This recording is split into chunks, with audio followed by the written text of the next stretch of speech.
Sejam muito bem-vindos a mais um debate aqui na RTP para as legislativas 2024. Hoje na RTP3, frente a frente, Paulo Raimundo, secretário-geral do PCP, e Inês Sousa Real, do PAN.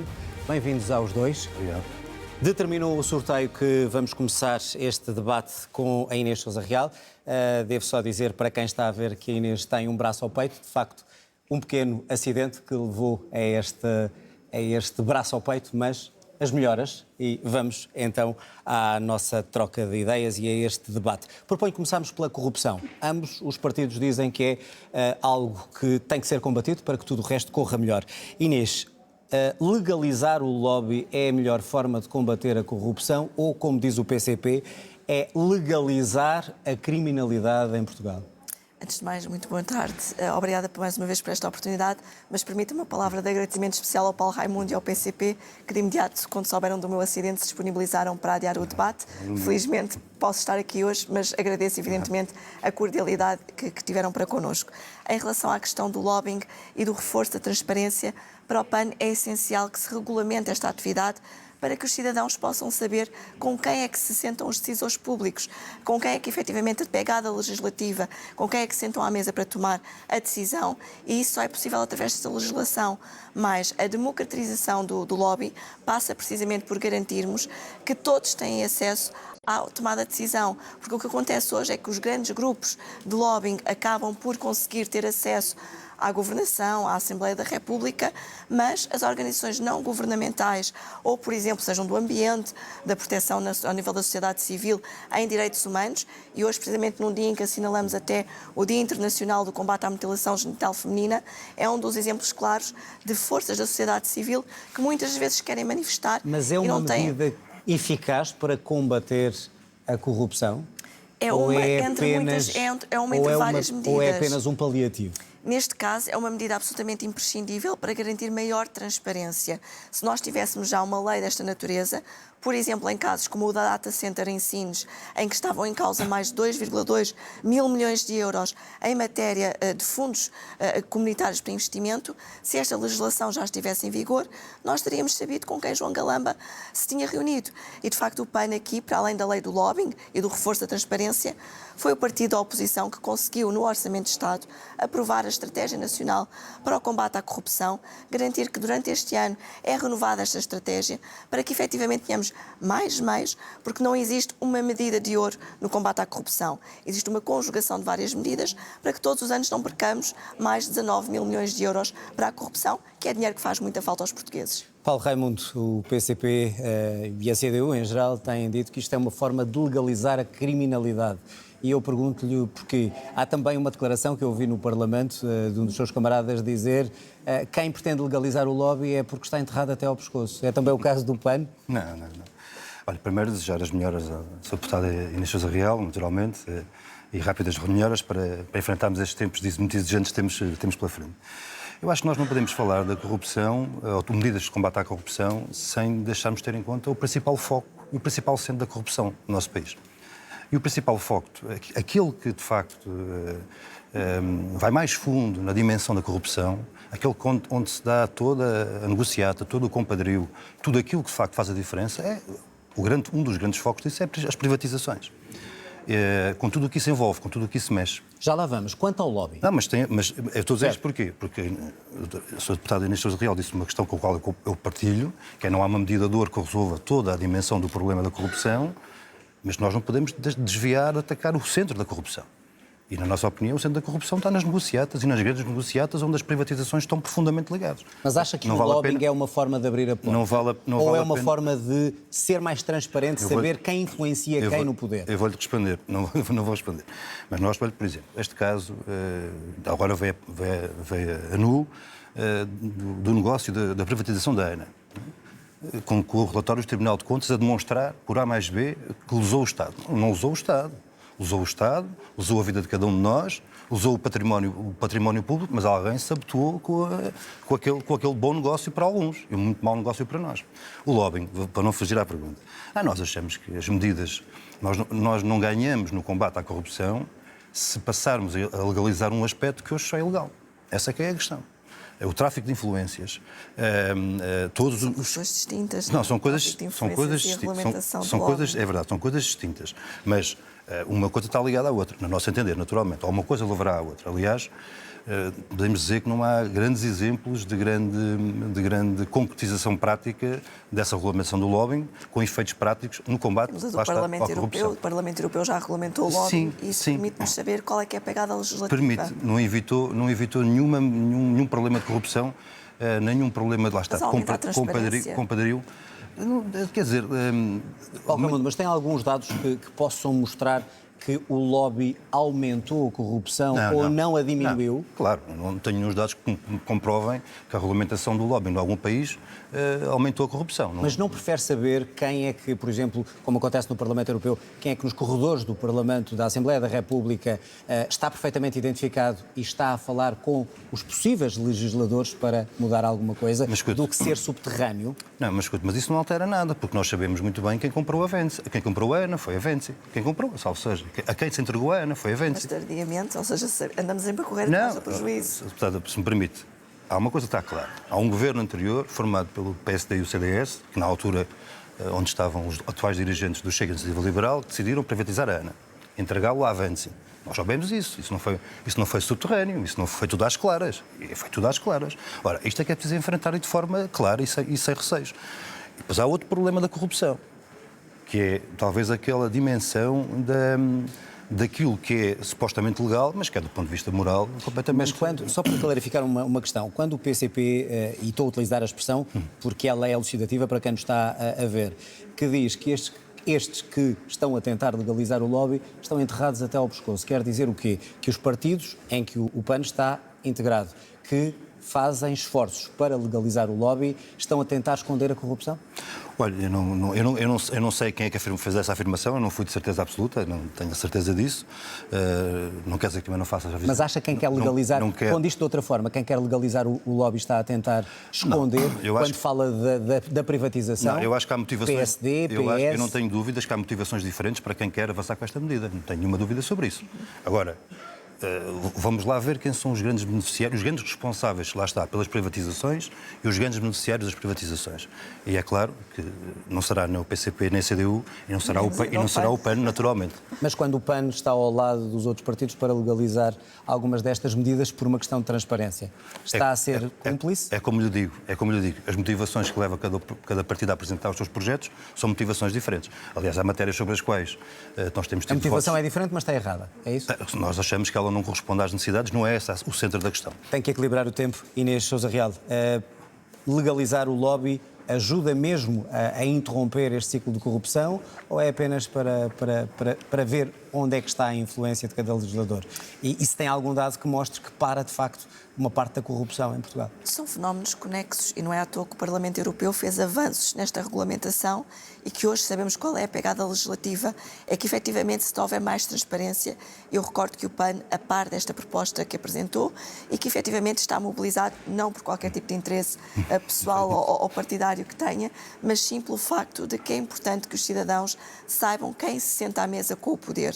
Porque nós não podemos continuar a ter fenómenos de portas giratórias, continuar a ter a influência que existe junto dos decisores políticos e não garantir uma maior transparência. Foi por isso até que lá atrás, no âmbito do Orçamento de Estado, o PAN conseguiu aprovar o portal da transparência para que efetivamente garantíssemos que em todo este processo, não apenas no combate à corrupção, mas na contratação pública, na administração, nós estamos a falar de dinheiros públicos que tantas vezes ouvimos dizer que não existem ou que são escassos. Quando tentamos, por exemplo, apoiar ou subir a nível, por exemplo, dos salários, do ordenado médio ou até do ordenado mínimo, para que Portugal não seja um país de mínimos olímpicos, ouvimos muitas das vezes dizer que não há dinheiro para fazer, por exemplo, face Mas quando às faz estas denúncias, quer ao PSD, quer ao PS, de possíveis ligações a essa corrupção, depois não é cúmplice quando vota ao lado deles para legalizar o lobby na Assembleia da República? De forma alguma, porque no entender do PAN, esta matéria é uma matéria de reforço da transparência. Não se trata de legalizar o lobby, até porque é importante perceber uma questão que é todas as situações marginais à declaração da reunião com o poder público ou político aí sim é mais fácil até identificar situações que, do ponto de vista jurídico, possam ser situações com natureza criminal, do que não existindo esta obrigatoriedade de registro. Até porque nós não podemos diabolizar aquilo que possa ser o papel da sociedade civil junto do decisor político. Nós temos contributos muito válidos dos sindicatos, das associações e organizações não governamentais, que também são uma forma de lobby, mas uma lobby positivo e não negativo. Bom, portanto, há que saber distinguir as duas coisas. O problema, se me permite... Sim, responda a esta questão para mudarmos para outra. O problema, se me permite, é que nós vivemos na sociedade em que vivemos, não vivemos noutra. E a dimensão e a capacidade e o poder do poder económico não tem nada a ver com a dimensão e a capacidade e o poder da sociedade civil. E este é que é o grande problema. Este é que é o grande problema, porque a Sra. Deputada fez bem uma referência às portas giratórias, que é uma coisa com que nos confrontamos todos os dias. A regulamentação do lobby não altera nada esse problema das portas giratórias. Não altera em nada Os pedidos de nós, sim, o PAN conseguiu, em instâncias importantes, como ao Tribunal Constitucional de Contas, colocar essas matérias em cima da mesa. A regulação do lobby não altera nada, aquilo que falava há pouco. Olha, quero mais um exemplo claro da questão grossa que temos aí, aquilo que foi o escândalo da privatização da PT, por exemplo. Portanto, mais Estado seria também uma solução para combater a corrupção? Não, o que nós precisamos é que... Mais Estado e menos privatização. O que nós precisamos, esta é que é a grande questão com que estamos confrontados nos dias de hoje, é que o Estado, de uma vez por todas, que o poder político, de uma vez por todas, se liberte da subjugação que está confrontado do poder económico. Essa é que é a grande questão que é preciso resolver. Vamos mudar de assunto porque há outras preocupações também para a sociedade portuguesa. Como sabemos, temos agricultores, não só em Portugal como por toda a Europa, em protesto por variedíssimas razões. Muitos dizem que estão sufocados com a regulamentação excessiva em matéria de proteção ambiental. Paulo Raimundo, vou-lhe perguntar assim, deve ser sacrificada alguma da regulamentação ambiental que chega da União Europeia e também do nosso país para que os agricultores não estejam tão sufocados?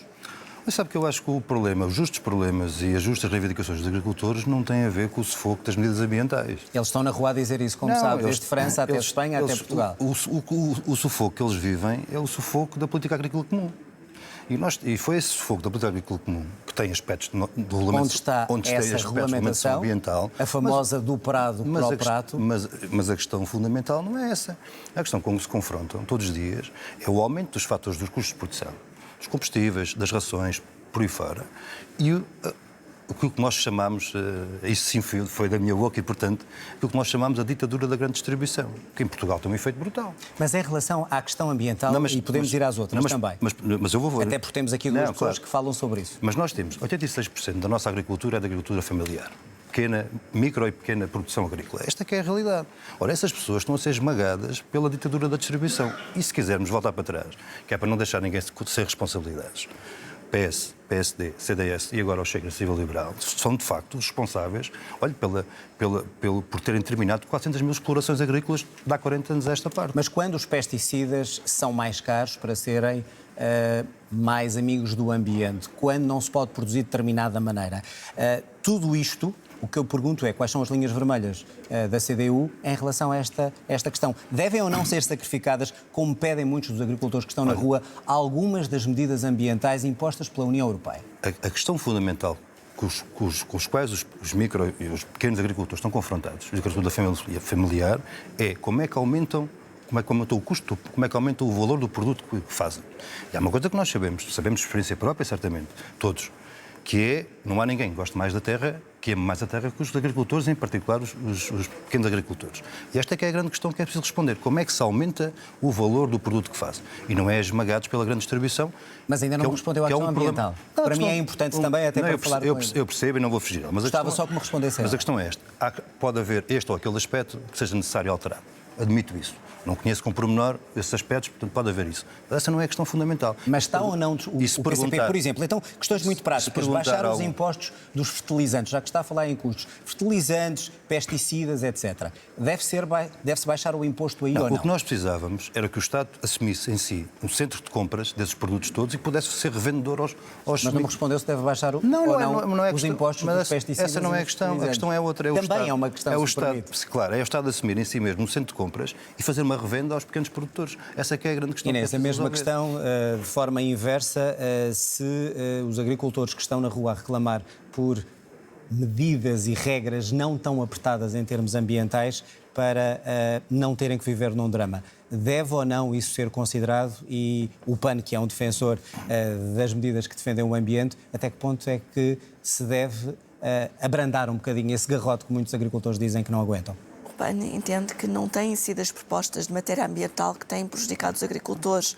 A lógica da política agrícola comum é que está completamente subvertida e muitas das vezes as imposições, seja ao nível da União Europeia, seja a forma de acesso aos canais de apoio, basta pensar que todos têm que ter, por exemplo, apoio técnico para perceber que os pequenos e médios agricultores não têm o mesmo acesso aos fundos comunitários que têm as grandes empresas que, em particular, promovem a agricultura intensiva e superintensiva. Depois, por outro lado, as políticas cegas muitas vezes do Governo, e basta olhar para o que recentemente aconteceu no Algarve, em que quando se impôs as cotas da água, impôs cotas da água de forma completamente insensível perante aquilo que é a distinção entre um agricultor de produção da laranja, da pera rocha, como mete até recursos a práticas tradicionais, para os produtores que têm a produção intensiva e superintensiva. E impostos sobre pesticidas e fertilizantes, é ou não, eles pedem, muitos agricultores também, que esses impostos sejam mais reduzidos. Pensa que deve ser feito isso? O que o PAN tem defendido é uma solução, em nosso entender, equilibrada, que é não mexer nesses impostos, mas sim aliviar a aquisição de produtos biológicos e de produtos que possam garantir e apoiar os produtores. Mas se os impostos forem muito elevados, quem paga é o consumidor final. Nós estamos a falar de uma alternativa. O PAN tem defendido que se apoie a produção biológica. Portugal, em comparação com outros países da União Europeia... Portanto, mais subsídios, apoios, mas não retirar os impostos. Mais apoios para a produção biológica, não apenas ao nível dos subsídios, mas, acima de tudo, para a produção biológica, para os serviços de ecossistema. Eu recordo, inclusivamente, que foi precisamente pela mão do PAN que se introduziu, por um lado, a alteração à lei da água, para a gestão do uso da água responsável, mas uma medida que também beneficia os pequenos produtores e os negócios da agricultura, que foi o IVA zero no cabaz essencial e o IVA zero para as leguminosas. Nós precisamos transitar do ponto de vista da produção no nosso país, queremos ter uma agricultura de futuro e de sustentabilidade. Tem que ser uma agricultura de precisão e com o apoio do Estado para esta transição. A economia verde não se faz sozinha. Os apoios têm que chegar a quem tem melhores práticas e não a quem mais lucra e mais polui. Permita-me só dar esta nota. Para o PAN, lamentamos é que, contudo, partidos como o PCP não tenham estado ao nosso lado quando aprovámos a Lei de Bases do Clima e que tenham votado contra, porque são instrumentos fundamentais para garantir que os produtores têm apoio do Estado na transição climática e na transição energética. Agora, não podemos é continuar a investir dinheiro onde se polui e onde causa dano contra a própria atividade, ao invés de incentivarmos as boas práticas e ajudarmos na transição económica que o país tem que fazer. Paulo Raimundo, porquê é que não votam ao lado do PAN, se essa é uma das formas de ajudar também o planeta e os agricultores? Deixe-me só fazer duas afirmações antes de ir a isso. É que senão não conseguimos ir a mais temas. É que nós não acompanhamos a ideia de um confronto entre os agricultores e o ambiente. Aliás, não só não há confronto, como há sintonia. Esta é uma questão. Mas o PAN deixou-lhe aqui um repto. E fez uma afirmação que eu acho que é justa fazê-la agora nesta fase. Perguntou quem paga. Quem paga é o consumidor final. O consumidor final paga sempre. Mas depois quem fica com a riqueza criada não é o produtor. É a grande distribuição. Este é que é o grande problema. Porque nós temos um aperto na grande distribuição nos produtos. Isso, ambos estão de acordo sobre a grande distribuição. Não, porque esta é que é a grande questão fundamental que é preciso resolver de uma vez por todas. Porque nós podemos encontrar as práticas todas e corretas, ambientais, que deem a resposta do ponto de vista de tudo.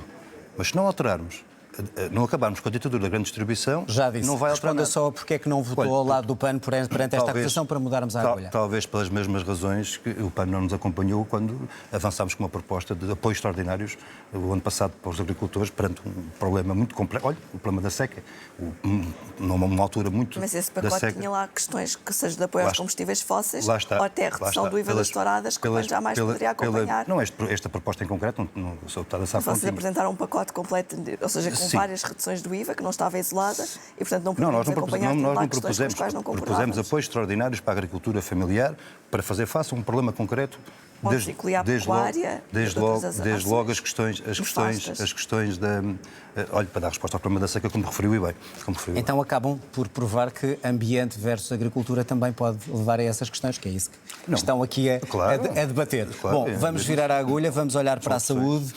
Os vossos partidos, pelaquilo que já li, e na falta ainda do programa do PAN para conhecer mais em detalhe, mas há algo que me parece claro. Médico de família, enfermeiro de família, para cada um dos portugueses, tem sido uma falha até hoje, muitos querem fazer. Eu pergunto-lhe, muito concretamente, perceba a intenção, onde é que se vão encontrar médicos e enfermeiros disponíveis para que cada português possa ter o seu médico de família ou o seu enfermeiro, quando sabemos que falta isso. E a formação de um médico e de um enfermeiro demora anos a fio. Claro. Quando é que acha que se tivesse possibilidade, em termos governamentais, de tomar essa medida, quantos enfermeiros, quantos médicos e quando é que essa medida estaria eficaz? Olha, eu acho que se houver aqui alguém numa mesa que diga que vai ser amanhã, está a mentir. Não há nenhuma dúvida sobre isso. Então esclareça-me essa promessa eleitoral. Então esclareça-me essa promessa eleitoral. E fez a pergunta, onde é que vai buscar? Ora, nós temos que ir buscar onde eles existem. E nós não temos um problema de falta de médicos nem de enfermeiros no nosso país. Não temos? Nenhum problema de falta de médicos, nenhum problema de enfermeiros formados no nosso país. Não, nós temos um problema de falta de médicos e enfermeiros no Serviço Nacional de Saúde. Esta é a questão. Ora, se isto é assim, o que é que nós precisamos de fazer? Desde logo, duas coisas. É acarinhar e reter e respeitar os médicos, enfermeiros e técnicos no Serviço Nacional de Saúde e criar as condições para que outros que estão hoje noutros setores possam vir para o Serviço Nacional de Saúde. Que outros setores? Está a falar do privado? Do privado, por exemplo. Isso significaria muito mais dinheiro do Estado a pagar aos médicos e enfermeiros, é isso? Muito mais. Claro, mas... Porque o privado, como sabe, paga muito mais. Mas qual é a alternativa que temos? Continuar neste caminho de desmantelamento do Serviço Nacional de Saúde? É essa a alternativa da nossa parte? Mas não acha, é portanto, execuível um médico e um enfermeiro para cada português? Um médico de família e um enfermeiro de família? Há um rácio que está feito, né? Há um rácio de X pessoas. Tem sido impossível até agora. Tem sido impossível, mas não é impossível. Tem sido impossível, mas não é impossível. E tem um limite de tempo para isso? Se é uma legislatura que se consegue? Eu julgo que já está. Quem disser que chega amanhã e resolve isso, acho que está enganado. Não diga amanhã, mas quando se faz uma promessa eleitoral tem que ter uma conta, claro. um número. Então é nesse caminho de construção disso. Agora, com apoios. Portanto, acha que há profissionais em Portugal para contratar? O que é que nós propomos? Nós propomos uma geração salarial dos médicos de 50% ou enfermeiros. Isso é um elemento fundamental. Mas a questão... Eu tenho que passar, é que está com muita vantagem. Inês, um enfermeiro e um médico, a mesma perguntam se temos médicos e enfermeiros suficientes e onde é que os vai buscar e quando é que essa medida será efetiva e poderia ser efetiva? Nós não temos de todo médicos nem enfermeiros suficientes. Aliás, estivemos recentemente no Algarve, no centro hospitalar, e ficou claro esse déficit do ponto de vista quer dos enfermeiros. Só na região do Algarve falam de pelo menos 500 enfermeiros que seriam as necessidades para suprir a ausência destes profissionais, quanto mais na questão também dos médicos. E os médicos de família, eles têm que ser encarados como a base da prevenção da saúde, porque se garantirmos que cada português tem efetivamente um médico de família, e se pensarmos isso pelo menos numa perspectiva de legislatura, vamos conseguir aliviar a pressão que existe hoje em dia nos centros hospitalares, em particular nas urgências. Nós temos que olhar para um todo, na saúde como um todo. Mas se não há, onde é que os vai buscar? Bom, nós neste momento temos um problema que não se esgota na questão da fuga dos médicos, por assim dizer, do público para o privado. Neste momento temos o problema também da imigração, dos jovens que cada vez mais saem do nosso país e que não conseguem encontrar aqui melhores condições de vida, e nesse sentido a questão da exclusividade voluntária, como é evidente, neste caso optativa por parte destes profissionais, e com a consequente valorização do ponto de vista não só do ordenado, mas também das condições de trabalho, existindo uma bolsa pública, que é o que o PAN tem defendido, para profissionais de áreas de setores-chave da nossa economia e da nossa saúde, que garanta o acesso, por exemplo, à habitação, porque nós não podemos ter, neste momento, um déficit de bolsa de habitação pública como há que temos. E para resolver o problema atual, ou seja, que não há médico de família, muito menos médicos para todos os portugueses que estão nas urgências, como é que se resolve? O recurso aos privados para regularizar a situação na saúde é algo que o PAN defende? Neste caso, nós entendemos que ninguém deve ficar numa lista de espera por uma questão de preconceito ideológico. E como tal? E, portanto, se não houver uma opção a curto prazo, que essa poderá ser uma alternativa, mas essa não é a solução para o SNS. O SNS tem que ser robustecido. Aqui a questão não é do SNS, é para a saúde em Portugal. Para aqueles doentes que estão à espera de uma consulta, de uma operação, de uma urgência. Neste momento não é aceitável ouvirmos aquilo que ouvimos nas ruas, que são pessoas a dizer que mesmo com doenças oncológicas estão em lista de espera para serem operadas, às vezes, portanto, mais de um ano. Recurso às PPP. E, portanto, não é às parcerias público-privadas. É, de facto, garantir que o Estado suporta a intervenção no privado e não estar a deixar os hospitais nas mãos das parcerias público-privadas, o que é completamente diferente. Mas agora, o recurso ao privado para resolver a situação imediata. A canalização, mas permita-me só referir este aspecto, porque ele é importante. Terminar. Nós não podemos deixar de garantir que em Portugal se aposta naquilo que é a recuperação do ordenado médio. O país não pode continuar a viver em mínimos olímpicos na perspectiva da retribuição salarial dos diferentes profissionais, seja nos médicos, nos professores ou até mesmo nos bombeiros que hoje estiveram a manifestar, ou dos polícias. Muito bem. Temos que olhar como um todo. Quero entrar noutro tema rapidamente, só uns 30 segundos. Privado para resolver o problema atual dos doentes, sim ou não? Olha, nós Não temos... estou a dizer as PPP, estou a nós- dizer para resolver Mas- estas filas de espera. A realidade que nós temos hoje é metade do Orçamento de Estado do Serviço Nacional de Saúde é transferido para o setor privado. E, portanto, está errado. É mais ainda. Mas se puder resolver o problema de algumas pessoas que... que estão à espera. Mas isso já acontece hoje. Isso já acontece. Mas pergunto-lhe, deve continuar ou não para resolver o O que problema? nós precisamos é... Hoje temos uma opção de 8 mil milhões de euros são transferidos dos bolsos de cada um de nós para o setor privado da doença, como nós caracterizamos. Ora, isso não é caminho. E quando continuarmos nisso... E, portanto, recorrer aos privados nem que seja para resolver esta situação, não. Claro, mas não, a única solução de dar resposta a toda a gente de forma igual às questões da saúde é o Serviço Nacional de Saúde. Muito bem. E quem bateu às portas dos privados sabe bem que é assim. Há vários partidos que dizem que deveria ser claro nesta altura o que é que acontece depois das eleições. Inês, pergunto-lhe se for preciso o PS ter o apoio do PAN, do PCP, do Bloco de Esquerda para fazer uma geringonça nova, o PAN estará disposto a afastar a AD do poder para apoiar um governo de esquerda. Já disse que entre a AD e o PS vem ao diabo a escolha, mas Entre o Chega e a AD vem ao diabo a escolha. Portanto, resta ao PS. Bom, o PAN já deixou claro que há linhas vermelhas que não está disponível para ultrapassar, seja em relação ao Chega, seja em relação à Aliança Democrática, porque claramente distanciam-se da visão do PAN de sociedade e constituem um perigo até para direitos humanos e sociais A pergunta era fundamentais. se ajudaria o PS a afastar um governo de direita. A pergunta que se impõe é o que é que o PS estaria disponível para fazer pelas causas que o PAN representa. Porque sendo o PAN um partido ambientalista que defende os direitos humanos, inclusive a das mulheres, numa perspectiva que, por exemplo, a extrema-direita e a Aliança Democrática não defendem, ou até mesmo a proteção animal. Portanto, é um sim. Neste caso não é um sim, terá que ser o PS a dar essa resposta. Um acordo porque há ou uma pontualmente? rota. Um acordo ou pontualmente? Um acordo de governação ou pontualmente? O PAN já deixou claro que toda e qualquer solução da qual faça parte terá sempre por base um acordo escrito. Fizemos na Madeira, fizemos no Orçamento de A Estado. mesma pergunta e nós estamos para a disponíveis fazer de CDU. outra forma. Seria viável voltar a ver a CDU numa geringonça com o PS, se esse fosse o caminho para afastar a direita do poder? Olha, nós precisamos dar resposta no nosso país, não é o que é que vai acontecer depois do dia 10 de março. Mas não acha que os eleitores têm o direito a saber? Têm o direito de saber. Olha, por exemplo... Com o que é que contam com a que CDU? A CDU depois? contarão sempre para aumentar salários, para aumentar pensões. Mas não é essa a pergunta. Não, mas é que esta que é a resposta, por uma razão simples. Porque isto só é possível numa correlação de forças diferente na Assembleia da República, com uma composição diferente. Ora, e nós, como entendemos, somos indispensáveis para dar essas respostas nos salários, na saúde, na habitação, para dar resposta aos direitos dos pais e das crianças... Se esse for o caminho, num apoio a um governo PS? É a correlação de forças que saiu das eleições. Não há mais clareza que esta. Não vale a pena nós estarmos a falar sobre cenários sem falar de conteúdos, cenários pós-existentes sem falar de conteúdos. Será da correlação de forças que sair que se abrirão os caminhos. Há duas coisas que podemos garantir. Não faltaremos a nenhuma medida positiva, venha ela de onde vier, e se há, não dirão não a um apoio ao PS para afastar a direita. É a minha pergunta. E certamente que, penso que compreenderam o que eu vou dizer agora, não há força com mais experiência em Portugal, 100 anos acumulada de combate à direita, tivesse ela as formas que tivesse. Inês Sousa Real, pergunto-lhe, e atendendo não às sondagens, mas aos últimos resultados eleitorais, e a pergunta é para ambos, se o PAN está aqui a lutar pela sobrevivência política no Parlamento. De forma alguma. O PAN parte para estas eleições sendo o partido da oposição que mais medidas conseguiu fazer aprovar com apenas uma deputada. E isto teve uma tradução de um saldo muito positivo para as pessoas. Mas de uma eleição para outra perdeu metade dos votos, perdeu 3 deputados.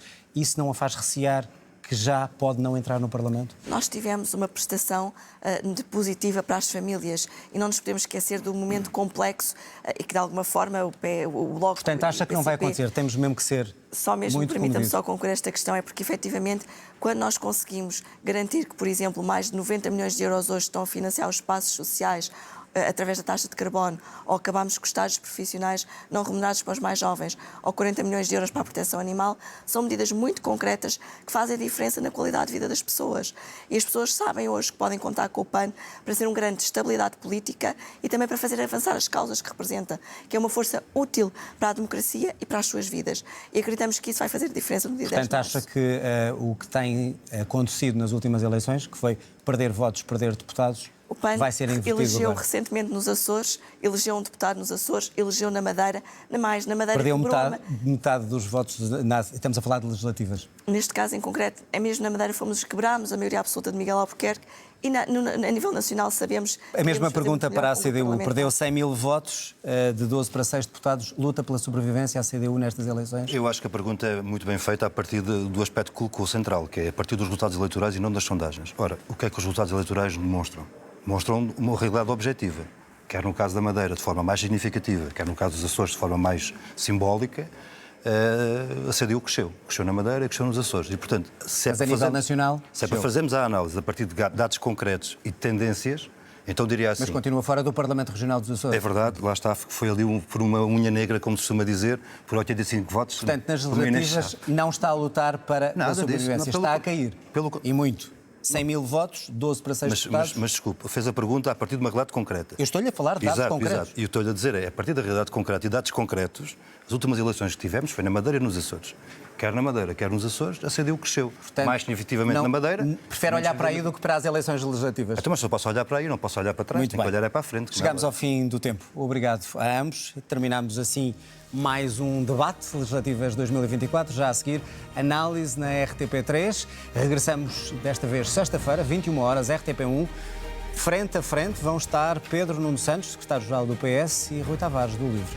Tenha então uma boa noite.